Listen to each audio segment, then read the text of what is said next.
This is Mongolian Mindset, and today we got our members NT with us, PC, and we got Zara with us as well, right? They're one of the best guys we got in our community when it comes to typing people. If you want to be typed, they're usually the guys who type you before you get to level 25, right? These guys are pretty fucking good. I'm not even gonna lie to you. Like they know their shit. They understand the process. They've been using Lindebrand's interaction styles and temperament combined with cognitive functions. They know them, right? So nothing really surprises them. So people who don't realize that, it's a fucking joke. But today we're gonna be typing Justin Baldoni. He's the I say director of End of Us. He's in a whole like lawsuit with Blake Lively, who Thanks, Lively. is Yeah. Ryan Reynolds, right? I see the particular situation they're in is the same as I would say Jada Pinkett Smith and Will Smith, just the white version. PC, anything you want to say before we get into this? No, no, the intro on the video is pretty good at describing all this stuff. So Sorry, anything? Yeah, same thing. Just don't get into messy relationships, folks. Justin, I'm really, really excited to have this conversation with you. I want to say welcome to Jen's Talk. We're filming at the Man Enough podcast studio, which I'm really also excited about because I watch the podcast. I listen to the podcast. Thank you, man. This is a long time coming, and I think I want to start it off just by sharing a little story, if I may. Oh, please. When I met my current partner, Mila, she one day came to me and gave me your book, and I didn't know what to expect from it. And at first I was a little resistant to it. I was just like, okay, what is this about? And I was still on this process and journey of understanding my masculinity. This goddamn journey focused motherfucker, right? This journey focused motherfucker is interrupting our Baldoni interview. Masculinity in general. I was still in the middle of a divorce, a messy one. It was the middle of the pandemic. It was sort of navigating all these different things. I'm thinking to myself, I just want to become a better man. How do I do that? Because the version of masculinity that I had grown up with was just not working for me anymore. And when she gave me your book, I was resistant to it. And I didn't actually read it until I watched your TED Talk. And then I thought, okay, this isn't just some film actor who decided to try and capitalize on a market. There's a genuine passion and interest in pushing the narrative forward around what it means to be a man today. And then when I started to continue on this journey of discovery of masculinity. Bro, are we typing him or what, PC? Are we typing this guy or what? He's a starter. He's informative. He's fucking journey focused. He's fucking a starter. NTI. Yeah. A lot of TI. yeah, Probably yeah, dude, ENTP. he's progression maxing right off rip. Off Yeah. rip, dude. Like he's sucking progression dick, dude. And all these topics, you kept popping up in different ways. So for me, this is kind of a full circle moment just to be able to have this conversation with you. So I just want to For me, this is a whole SI experience. say firstly, thank you for joining me for this conversation. But I wanted to... First of all, thank you, Samir. That's really sweet. And can I ask you what the resistance was? I mean, I think I know what it was, but I'm just curious in you. Yeah. What was I it? think I know Fear. what it was. He's initiating there. Mm. He asked you a circular Yeah. question.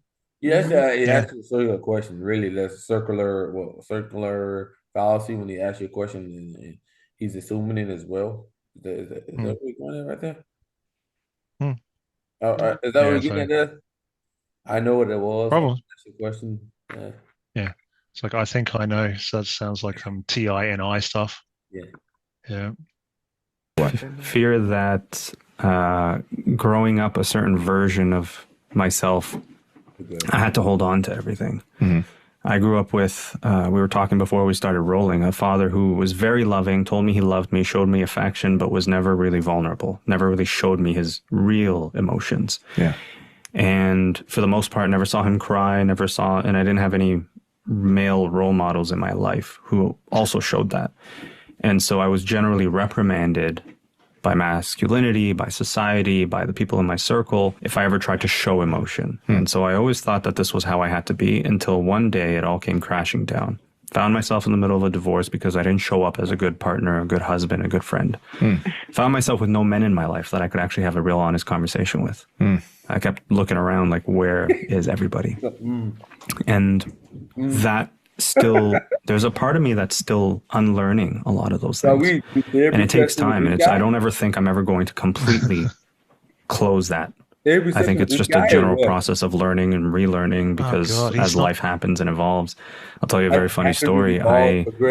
So Mila was traveling. She put her little leather tag on the suitcase that I use, and it has a little heart. It's not even an interview. It's a trauma dump. And I removed, and then the other tag has her information on it.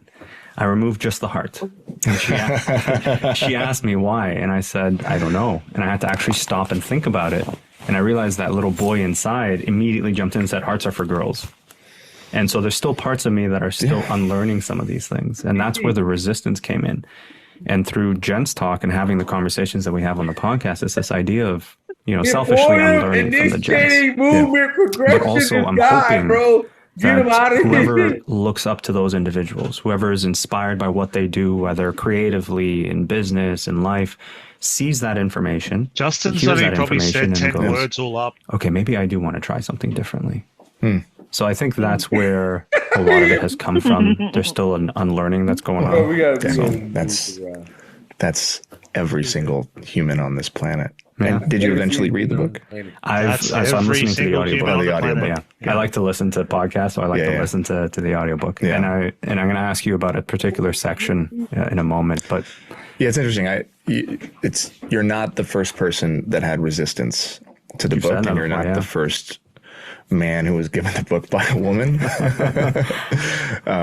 I have to believe that probably, 60 or 70% of all of the people who bought the book were women giving it to men in their life. And I think that's beautiful. And it also says a lot about where we are. It's one of the reasons why I took my face off the cover of the paperback, because I think there was a lot of resistance to reading the book with my face on the cover, for a lot of reasons.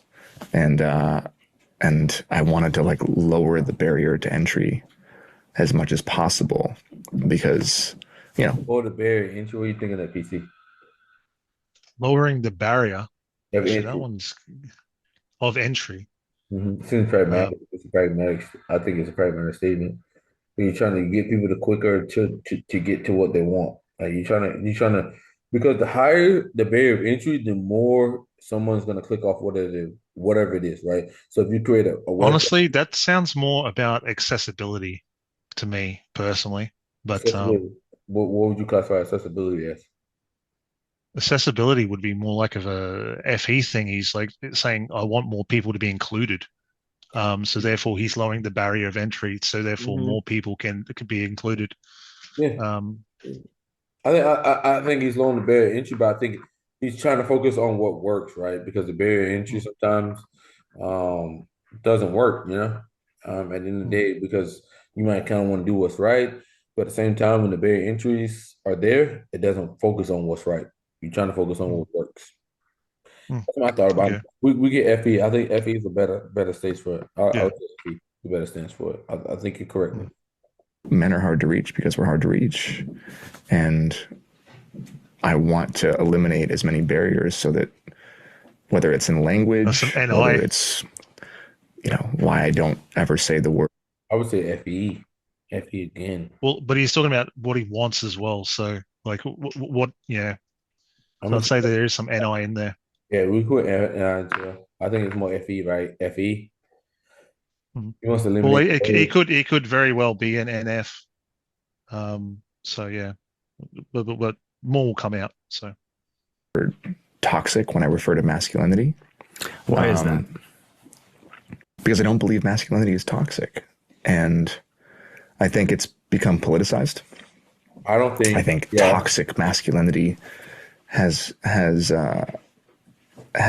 been a term and a phrase that's been weaponized. And then used against men to make men feel less than. And I've found that even if there are aspects of masculinity that are carried to excess that... Oh, that's interest. end up being I harmful would to say that was both a men motive statement. and the women and the people in their lives. When he was saying about weaponizing the word, it sounded like a motive statement, Toxic. saying they were doing this because this was their motive behind doing it. And I think it's become politicized. I think toxic masculinity has been a term and a phrase that's been weaponized, and then used against men to make men feel less than. And I've found that even if there are aspects of masculinity that are carried to excess that end up being harmful to both men and the women and the people in their lives, nothing good ever comes from pointing the finger at somebody. Like if we were in a conversation and we didn't know each other, and I was coming at you sounds like this, validating. Your instinct. Not pointing the fingers at others, saying nothing good comes from pointing the fingers at others sounds like validating to me. Like valid, so which is FE. But then again, we've already hit. Yeah. Like FE here. What? Yeah. Yeah, beating FE like crazy. Would be to retreat. Yep. Or it would be to puff up and come back. Yep. And both of which I don't believe that either one of those things foster unity. And I think what we need more of is compassion. Fostering unity. That's some affiliative shit right there. Affiliative in the FE, bro. Yeah, man. Yeah. I don't know. Well, hey, dummy base might be right. I think he's most likely INFJ. Yeah. Could be. I think didn't I say that? INFJ or ENTP. One of those two. Yeah, it said INFJ originally. I think dummy base said ENFJ. We'll see though. Understanding and empathy. And I also believe it's important to, regardless of whether there is an oppressor or an oppressed, to acknowledge hurt where it exists and in whom it exists. And I think men are hurting. That's more FE. We are getting rid of FE, bro. He is an FE user, bro. Like, we're getting rid of FE. Like we're gonna get with FE because FE. Yeah, he's getting with FE. So with him being FE, it eliminates. Say he sounds affiliative. He sounds affiliative, but I'm not saying for certain. I'm not saying that. I want to make sure. We're still early in, but I'm just saying. You also need to make sure that you watch out for that stuff, because a lot of those Hollywood types will throw you with that, man. A lot of that stuff is image. So yeah. I don't want to jump on it. I'm just saying. Right now. Yeah. I'm still use the word toxic masculinity because I also think it's become a mesh with identity politics. Especially now. And I am trying to take this conversation of masculinity out of politics. And I think that's the only way forward, honestly. So all I have to say. Only way forward. That's an NI statement. That's an NI statement. And that's NI. I think that's the only statement for it, right? So you're saying So yeah. FE as well. I think it's only path forward. I think basically what he's saying right now, guys, is that he said this is the only path forward, and that's a lot of times. Yeah, that's extremely NI. He's literally saying one path, only one path. And I am trying to take this conversation of masculinity out of politics, and I think that's the only way forward, honestly. So all that to say. Very grateful, and I've had the chance to listen and to watch you speak, and it's funny because I was watching something that you had done on a panel, and you were giving. I think he's initiating, like changing. Yeah. I was going to say I'd give him a hit for F5 for gratitude. Yeah, I would too. But I mean, but he's starting to pop over here and pop over there. Look at him. Look at him. Out of politics, and I think that's the only way forward, honestly. So. All that to say, very grateful, and I've had the chance to listen and to watch you speak, and it's funny because I was another one. I was watching something that you had done, a panel, and you were giving an intro and it sounded a lot like myself. And I found myself being like so happy. Another one. Yeah, that's another FE, man. He's watching myself. That's another initiating. That's 3 initiating right there. Just yeah, but there's also some FE, man. He's trying to empathize and say that you and I have shared lived experiences. He's saying that. Yeah. I think there was a part of me maybe 15 or 20 years ago that would have been confused or like, he's saying stuff that I say, and like feeling like intimidated or like there's not enough room. And I found myself joyful that somebody like you was starting a platform that was having success in Canada, that was dedicating his time to service, to help men become better, that you were on a journey yourself to become better. And I just kind of gave myself a pat on the back because I was like, oh, wow, this is a lot of work that's been done to get to a... Bam, bam, bam, bam. As soon as he changes his head movement, it's another subject. Another subject. I think we're going back. This dude's looking ENTP by the second. He's ENTP. Every time he changes his head, it's another moment. Place where I don't have any ego in this work in that sense. I don't have any because there's room for all of us. I'm thinking as you were talking, you kept referring back to, that version of you that existed, 10, 15, 20 years ago. What would I need to know? Yesterday, sometimes. Today, tomorrow, it still creeps up. This morning. What would I need to know about the man sitting in front of me to understand who you are today? Who I am today? What would you need to know? Yeah. Because people see you from the outside. They see the successful actor. You have a podcast. You're an author. You're a speaker. You're an entrepreneur. By all accounts, you've checked off all the boxes. But none of those things may describe who you really are. So who's Justin at your core?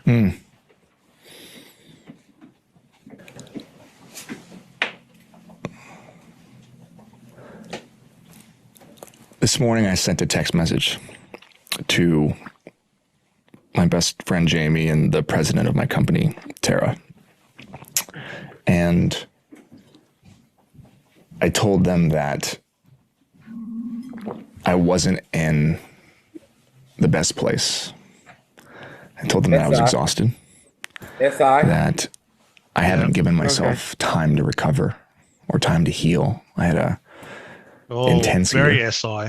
A lot of material success and a lot of emotional stress. It's very hard on me and my family.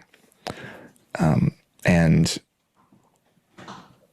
I wear a lot of hats. And I carry a lot.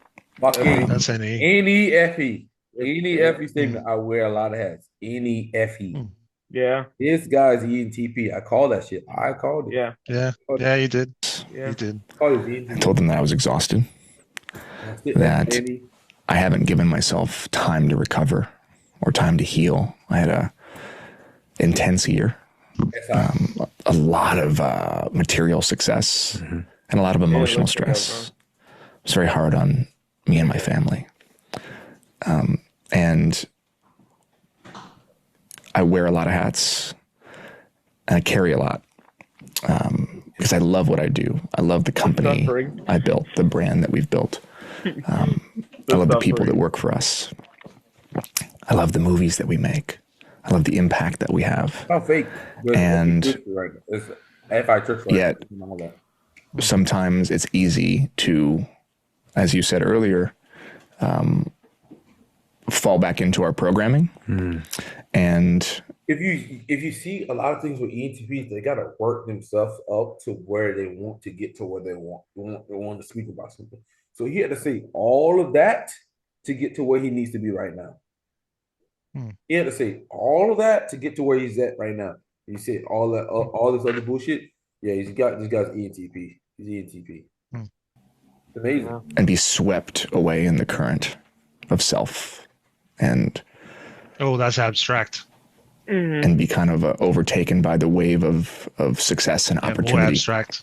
And I sent this text this morning, and I just said, I love you both. I just need you to know I'm not in the best place. I woke up at 4:30 this morning my son's had the flu. I'm not feeling great. My heart was racing. I'm noticing great. that My heart is Yeah. beating. SI, man. I'm having some anxiety.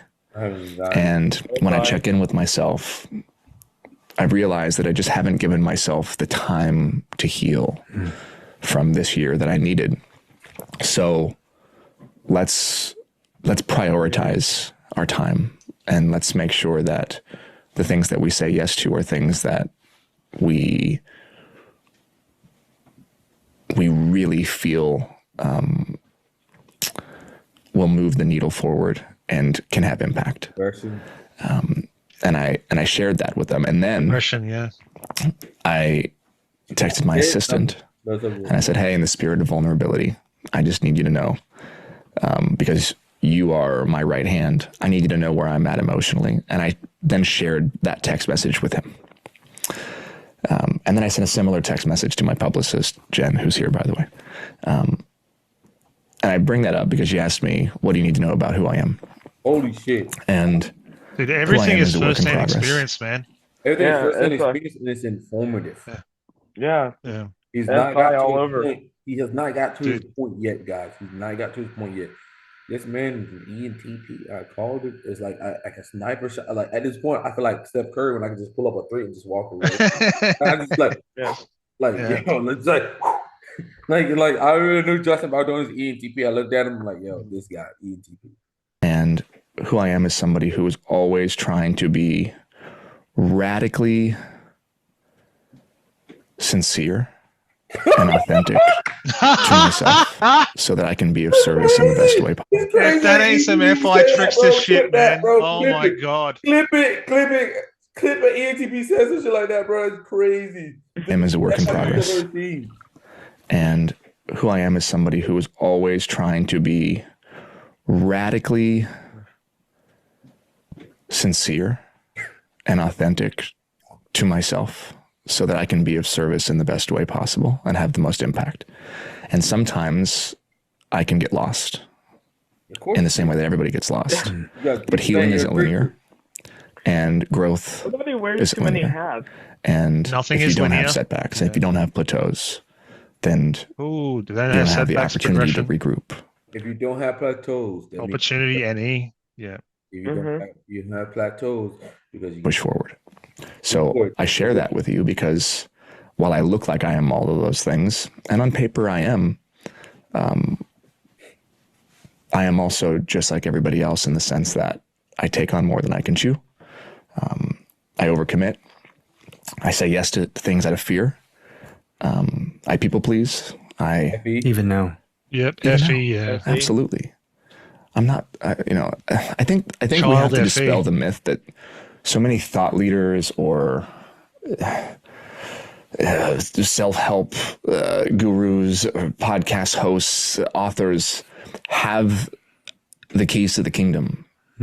Like we have to dispel the myth that that the grass is greener, that just on the other side, like if we can just get there, then we'll be in bliss and enjoying and happiness. That's not the case. Bliss and joy and happiness are here now, wherever you are. We can always improve. To me. But I think the trap of masculinity. This is going to knock out what we do know. Justin Baldoni is, he's informing, guys. He's informing. And he's super initiating. He's initiating. So that means he's extroverted, guys. And this guy's also a progression. So he's focused on the journey of everything. So therefore, hey, if you want this chart, you can look at the chat and we'll provide that on the website or whatever. But based off that, guys, he's informing. So this type is direct, and this type is also direct, right, guys? And he is progression. So this type is eliminated. Boom, boom, boom, boom. Yep. With the outcome focus. Yeah, he's ENTP. So we're looking at ESFJ and ENTP for Justin Baldoni. That we're on a never-ending quest for improvement. Progression. I mean, that's why progression. You go down, you look at what men are listening to or what men are reading. Like we're just trying to be better. which is why I have so much empathy and More compassion progression. for Oh my men. God. We're just trying to be empathy. better. We want to be better.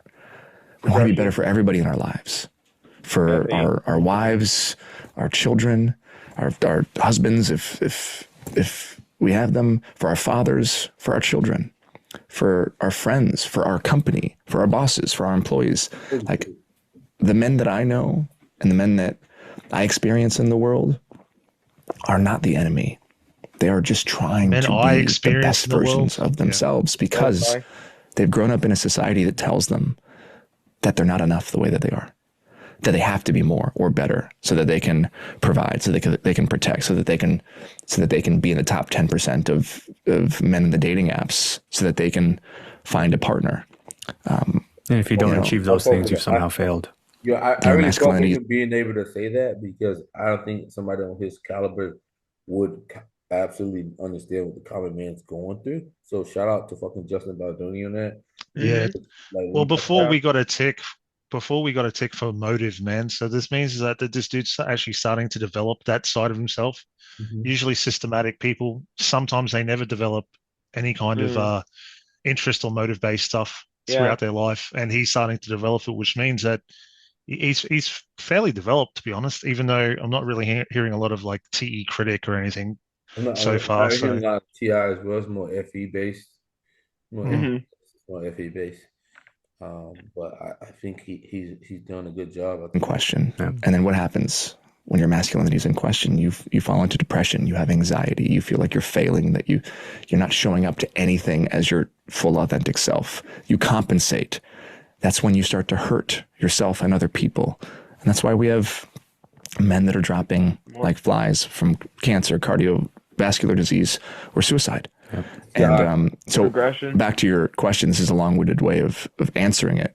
I share all of that because I also want to dispel this myth of having it all together, of perfection, of like the guy who wrote the books on masculinity, who did the TED Talks, who seems like he's healed and has it all together. Today, sitting down here with you before we came, I had anxiety because I'm not feeling like my full self. And yet I came today despite, no sleep and not feeling great and answering it. I share all of that because I also want to dispel this myth of having it all together, of perfection, of like the guy who wrote the books on masculinity, who did the TED Talks, who seems like he's healed and has it all together. Today, sitting down here with you before we came, I had anxiety because I'm not feeling like my full self. And yet I came today despite, no sleep and not feeling great and, all of the barriers because of also the work that you do and the potential for the work that we can do together and what this conversation can have for the man who's sitting there who maybe is feeling the way that I'm feeling today. So I thought, okay, what an opportunity to share radically and honestly who I am today, how I'm feeling this morning. And it might feel different tomorrow. But if I keep that to myself and I don't share it, then I don't give you or any man who's listening permission to do the same. Permission is the key word there, isn't it? Well, that's the crazy thing about Kyle, bro. Kyle said that, she's like, bro, the worst thing about E&E and being an ENTP is like, I feel a certain way about something, and tomorrow when I wake up, I feel differently about it. And that's the worst thing about it. It's like I may feel a certain way about something, and then give me fucking 10 hours later, and I feel differently about it because of ENE, and then I feel a different way about it. So I'm constantly always changing how I feel about something. And it's not even me. It's just extroverted intuition and not being able to hone in on this NE. And you kind of see the same thing with Darth Vader, or Anakin. It's like his emotions are all over the place because he can't hone in on them because NE's just flipping it around. Because at one moment you see it from this perspective, and then like maybe 2 hours you see it from this perspective, and then a perspective later you see it from this perspective, and you see it from this perspective. So like your emotions are constantly dropping all across because at the same time you don't have like control of your emotion because it's your trickster function. And that's what I learned from Kyle, man. And he's spitting the same thing that Kyle said. First time I ever experienced vulnerability from another man, it felt like I was finally given the permission to do the same. Of course. And I was shocked by it all. Yeah. I was taken aback. I remember picking up the phone, and I settled on the name of a guy that felt a little more like a stranger than like a friend, because I was like, there's some familiarity, but a little bit. You were picking up the phone because you needed to talk to somebody? Talk to someone, yeah. Yeah. Was this going through your divorce? Yep. Yeah. So it was about maybe a month or so after everything had been official, like we're done, we're split up, all those things. And this was a divorce that you feel like you take responsibility for, like well, that's the interesting part. I took on all of the responsibility. Are we thinking? I'm thinking ENTP, guys. I'm thinking ENTP. Yeah, a lot of SI. I'm gonna go ahead and end him here with ENTP. Justin Baldoni is ENTP on that commercial there. He's ENTP. I'm gonna say he's a 6, man. He's a loyalist. I'm gonna hit him for his 7 because 7s usually are what like NE base, right? So I'm saying for 637, but I'm gonna say SO. So it's kind of like the same thing as Jess, man. He's same. I don't know if you guys have met Jess in our server, but Jess is an SO, 6 SO, and then I will hit it for SP, man. Justin Baldoni, I would say above average. What you guys think above average?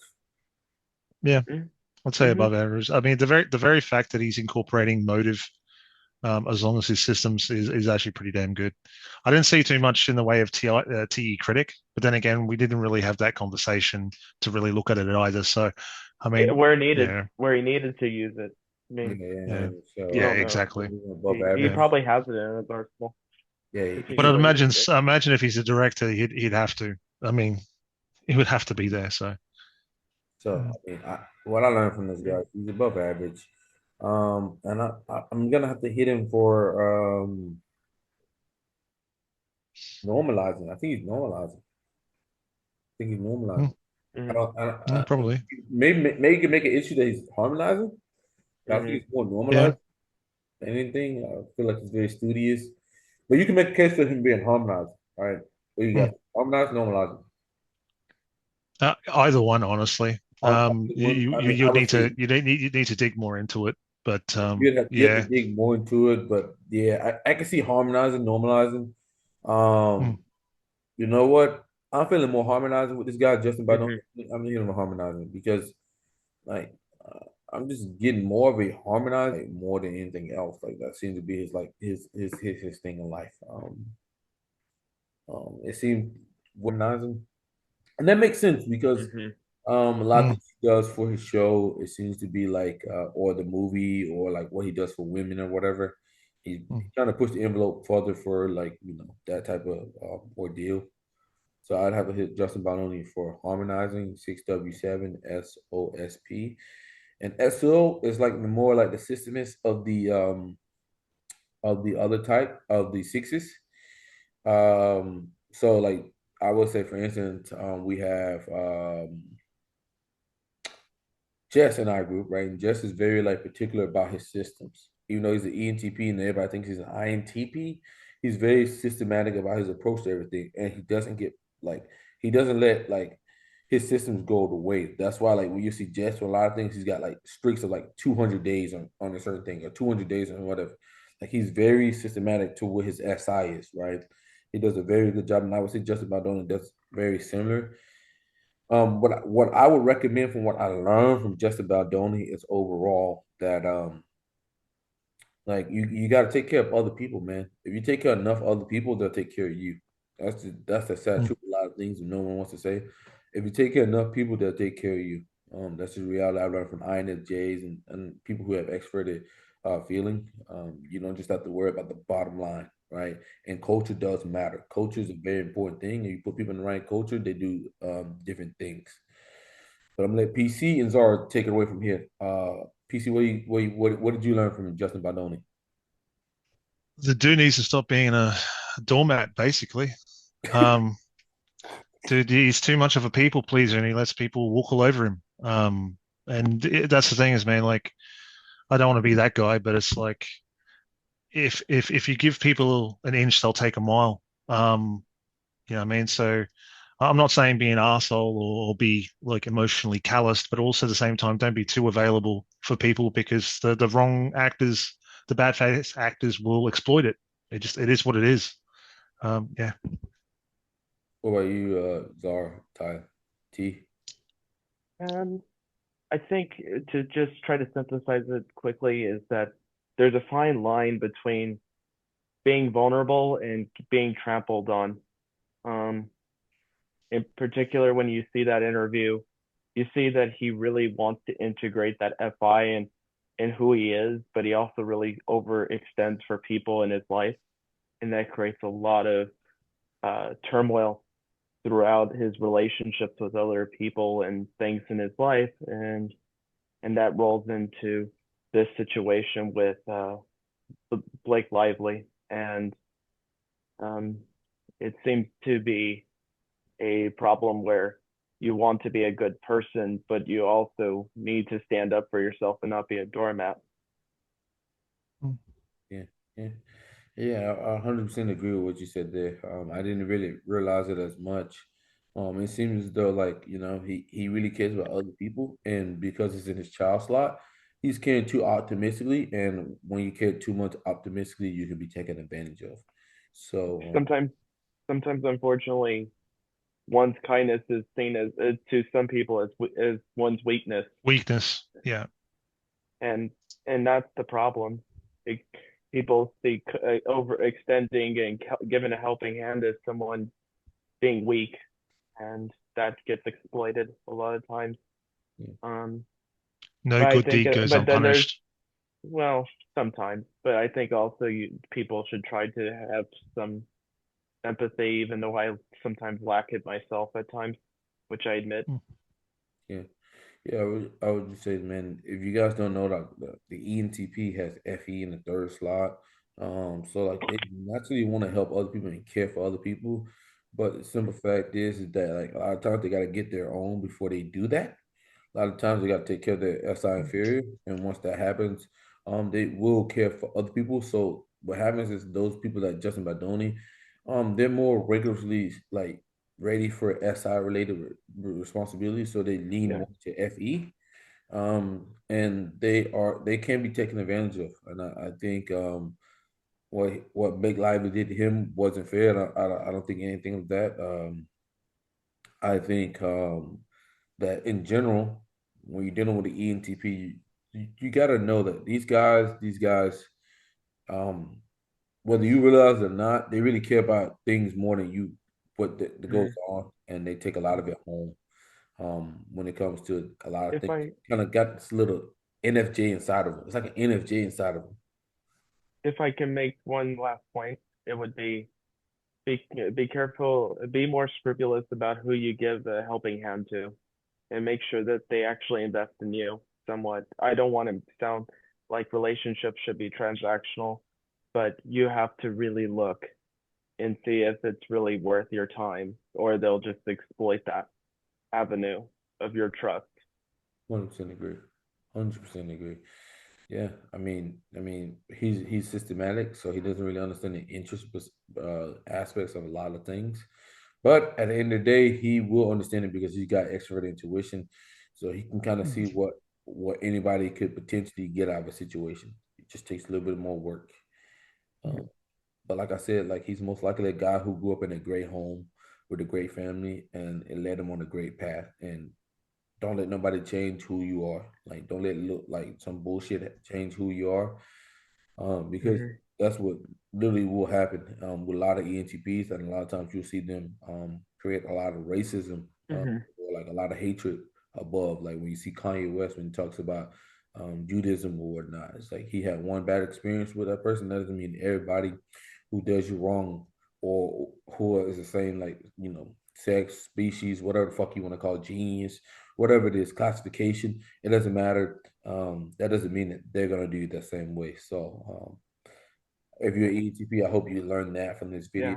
Um, yeah, Sometimes we just get locked into our parochial mindsets and don't look out and try to really examine empirically how situations are, but we just rely on how we this interaction, what these people did, what people said about me that were like this, and we can create some false positives, and that's something people need to be wary of. yeah, yeah. So, guys, remember we got Justin Baldoni over here as an ENTP